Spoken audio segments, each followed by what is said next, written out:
Une autre vidéo, bonjour à tous, pardon. Une autre vidéo aujourd'hui pour affiner un petit peu mon discours d'hier.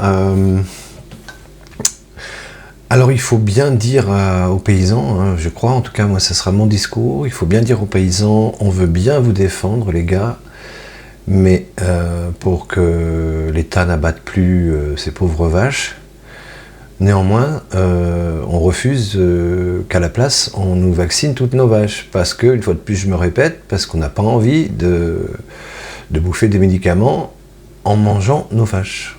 Ça c'est très important, parce qu'il y a plusieurs...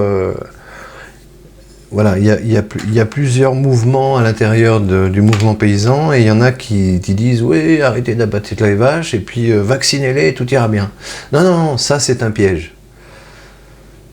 Donc c'est super important ça, de dire aux paysans « Ben, moi je veux bien vous défendre, mais si c'est pour faire vacciner vos vaches, ben, vous allez vous faire foutre, je n'achèterai pas votre viande. » Tout simplement. Hein, parce que il faut dire aussi les choses...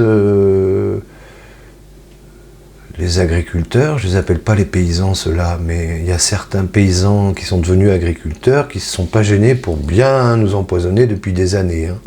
Donc qui ne viennent pas pleurer maintenant. Ils sont en train de prendre un retour de bâton tout à fait normal. En attendant, c'est le peuple qui est en danger, puisque les paysans, les vrais paysans nous nourrissent. Et d'ailleurs la Confédération paysanne, vous êtes à 90% en bio, je crois, et vous encouragez le vaccin. Il y a quelque chose que je ne comprends pas là.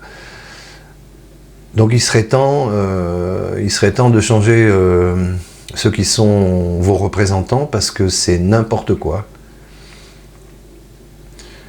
Alors la deuxième chose, et là je m'adresse aux politiques, d'ailleurs Mélenchon, Bardella, Sandrine Rousseau, les écolos, vous savez, les néo-écolos capitalistes verts qui nous empêchent de respirer, qui sont contents qu'on tue les vaches parce que les vaches pètent et que ça fait du gaz, enfin, cette énorme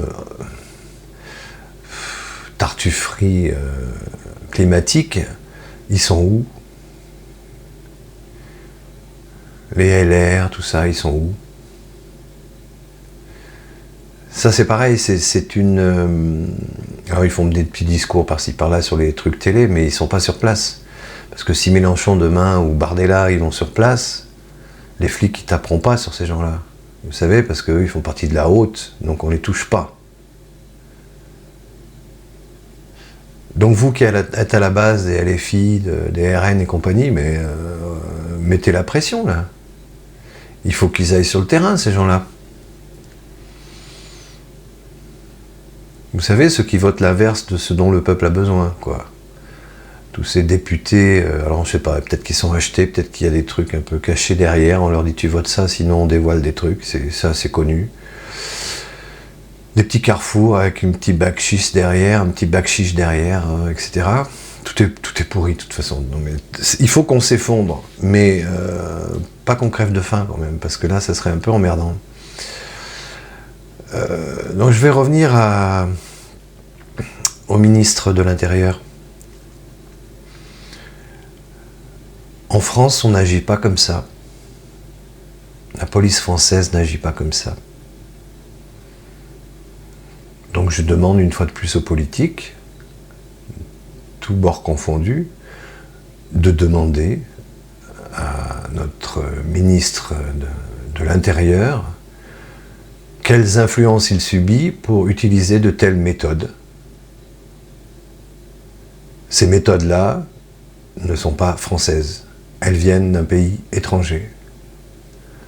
Donc ce serait intéressant qu'on nous explique, que le ministre nous explique d'où vient sa doctrine.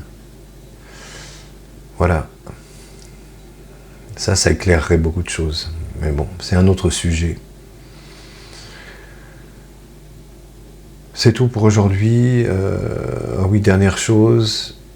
Attention à ces pseudo-lanceurs d'alerte, à ces pseudo-dissidents qui vous poussent à la colère et à la violence. Olive machin et tous les autres là. Qui font monter la pression, qui sont excités comme des puces devant en faisant leurs vidéos. Ces gens-là sont utilisés par l'État pour pour nous amener à la guerre civile. Mais on n'ira pas à la guerre civile. On va se défendre, mais on n'a pas besoin de faire mettre à feu et à sang le pays pour que les choses changent. Les Français ne sont pas des abrutis. Même s'ils sont endormis pour la plupart en ce moment, ils sont en train de se réveiller déjà. Arrêtons de sous-estimer les gens qui se sont fait avoir par le tocsin. Arrêtons, on est tous ensemble. Victor Hugo avait écrit là-dessus, sur le fait que si on est tous unis, malgré nos divergences, on est indestructible. Le peuple français, s'il réussit à s'unir, sera indestructible et pourra mettre à mal cette folie qui nous empoisonne. Voilà. Mais ne tombons pas dans le panneau de oh, on arrête de sacrifier ces pauvres vaches, mais on se fait vacciner à la place. C'est un piège, gros comme une maison. Ils nous ont fait le même truc pour le Corona Circus. Pourquoi changer quelque chose qui marche? Voilà, les copains. Suite au prochain épisode. En tout cas, il faut être prêt à se mobiliser pour des bonnes raisons. C'est-à-dire pour défendre notre qualité de vie, nos produits français. Et ça va peut-être être cette histoire l'occasion de dire à nos paysans, maintenant ça suffit, FNSEA, tout ça, les glyphosates et les machins, tu arrêtes parce que je t'achèterai plus ta bouffe à toi. Je n'achèterai que à des paysans qui travaillent propre. Voilà. Je crois qu'il faut se servir de toute crise pour faire évoluer la situation, et là c'est une occasion inespérée de refuser le vaccin pour ces pauvres vaches qui vont les rendre malades et qui vont certainement nous rendre malades aussi, puisque quand tu manges une viande vaccinée avec du sang à l'intérieur qui est vacciné, eh bien tu te vaccines. Ils ont peur de rien, hein. Ben nous non plus. À bientôt.